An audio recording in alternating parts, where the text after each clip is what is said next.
name is Daxio, and this is Plugged In News. And in today's pin update, we have Biden to announce vaccine mandate for federal employees on Thursday, as well as Ed Buck convicted in meth overdose deaths of Gemmel and Timothy Dean. And for the last story, we have a man facing federal charges after allegedly sending threatening emails to Dr. Anthony Fauci and Dr. Francis Collins. Let's get right into that. And for the first story today, this comes from Newsmax.com, and it is from Salong Reiner. It is Biden to announce vaccine mandate for federal employees on Thursday. It goes on to read, President Joe Biden on Thursday will announce a vaccine mandate for all federal employees and contractors as coronavirus infections rise in the U.S., according to a source who spoke with CNN. Biden alluded to the announcement Tuesday when he spoke to reporters after delivering an address at the Office of the Director of National Intelligence. We have a pandemic because of the unvaccinated, and they're sowing enormous confusion. And the more we've learned about this virus and the Delta variant, the more we have to be worried and concerned. There's only one thing we know for sure. If those other people got vaccinated, we'd be in a very different world, the president said.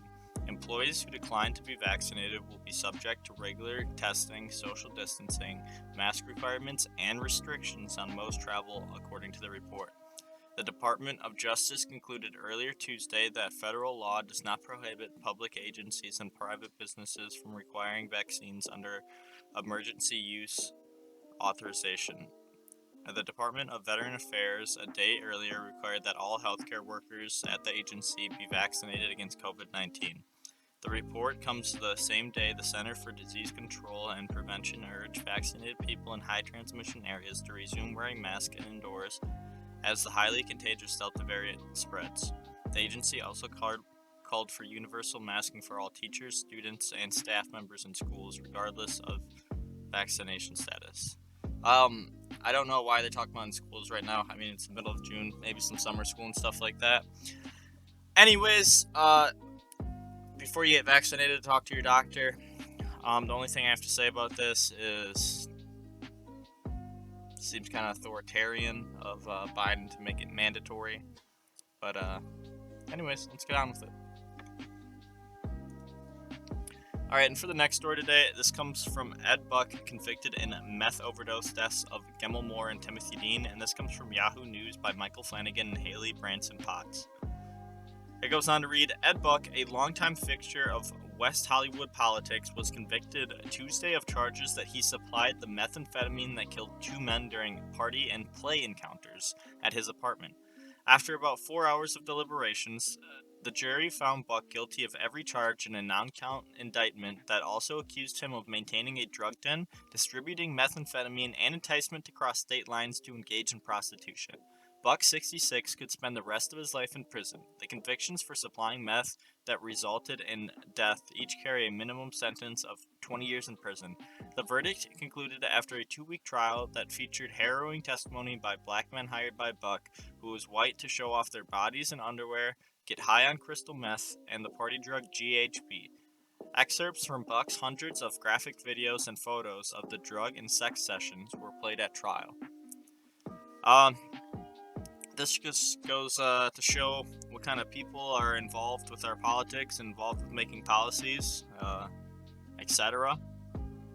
Now, this story came out around like 2 years ago, I'd say, or something like that, but this is just like a little update on it, because he actually got convicted, because he got arrested, I believe, 2 years ago, but he didn't get convicted until now, so, yeah.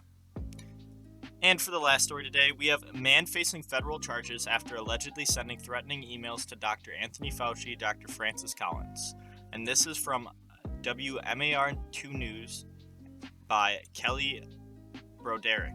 It goes on to read, a man is facing federal charges after he allegedly sent threatening emails to Dr. Anthony Fauci and Dr. Francis Collins at the National Institutes of Health.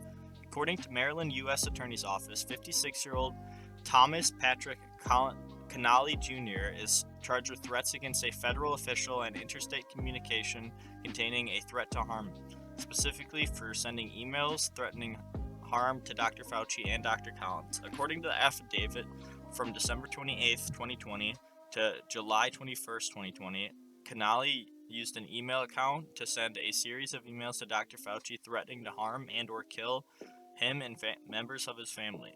One of the emails threatened that Dr. Fauci and his family would be dragged into the street, beaten to death, and set on fire. Officials say that on April 24th, 2021, 7 threatening emails were sent within a 10-minute time span.